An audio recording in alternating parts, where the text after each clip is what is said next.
নদিয়ার হাঁসখালির বগুলা গ্রাম রাম নামে মত্ত রাম নামে মাতোয়ারা নদিয়ার এই ভারত ও বাংলাদেশ সীমান্তবর্তী গ্রাম বগুলার সেখানকার বাসিন্দারা। রাম মন্দিরে উদ্বোধনের আগে সাজো সাজো রব গোটা গ্রামে রাম গান আর পুতুল নাচের মাধ্যমে বাড়ি বাড়ি প্রচারও করছেন তারা। 22শে জানুয়ারি প্রদীপ প্রজ্বলনের বার্তাও দিচ্ছেন গ্রামবাসীরা। দেখুন।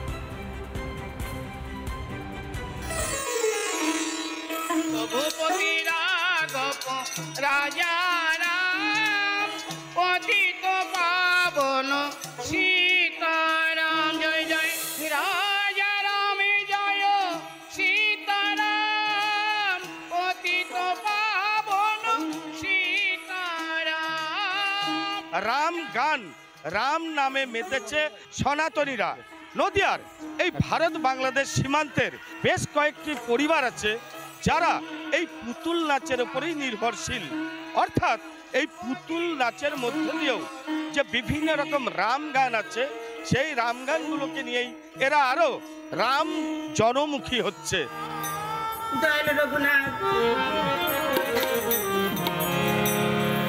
আর কতদিন থাকবে কান্তার মাঝে শুয়ে নারী প্রভু মা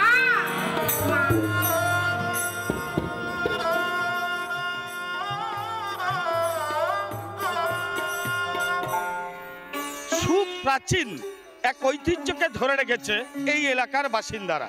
একটা সময় একমাত্র বিনোদনের পন্থা ছিল পুতুল নাচ, আর আজ সেই পুতুল নাচকেই রাম ভক্তরা গ্রামের বিভিন্ন জায়গায় তারা পৌঁছে দিচ্ছেন।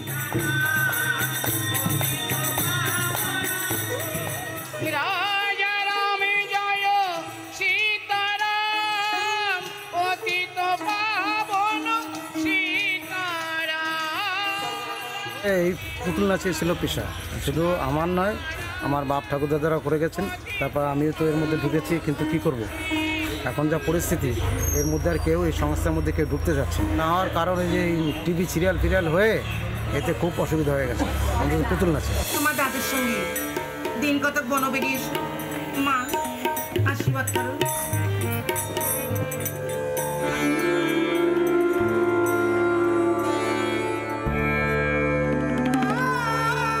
আমি যখন আমার 12 বছর বয়স তখন, আর আমার এখন 63 বছর বয়স। আমার বাবাও আমার দাদারাও এই কাজ করতো।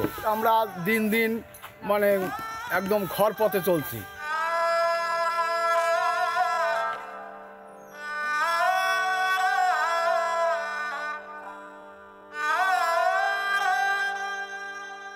আগামী 22শে জানুয়ারি যে রাম মন্দির উদ্বোধন হবে, সেটা যে শুধু এ রাজ্য নয়, এ দেশ নয়, গোটা বিশ্ববাসী তাকিয়ে আছে সেই মাহিক্ষণের অপেক্ষায় যে কখন সেই শুভ সূচনা আসবে। তারই উন্মাদনা এই ভারত বাংলাদেশ সীমান্তবর্তী গ্রাম থেকে।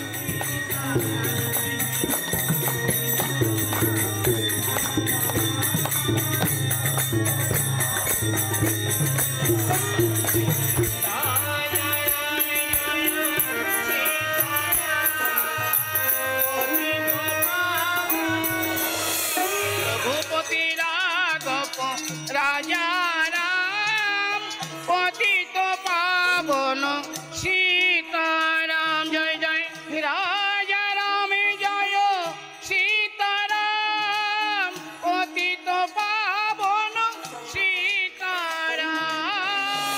রঘুপতি রাঘব রাজা রাম পতিত পাবন সীতারাম। অর্থাৎ রাম নামে মাতোয়ারা সারা বিশ্ব, সারা দেশ, সারা নদিয়া জেলা।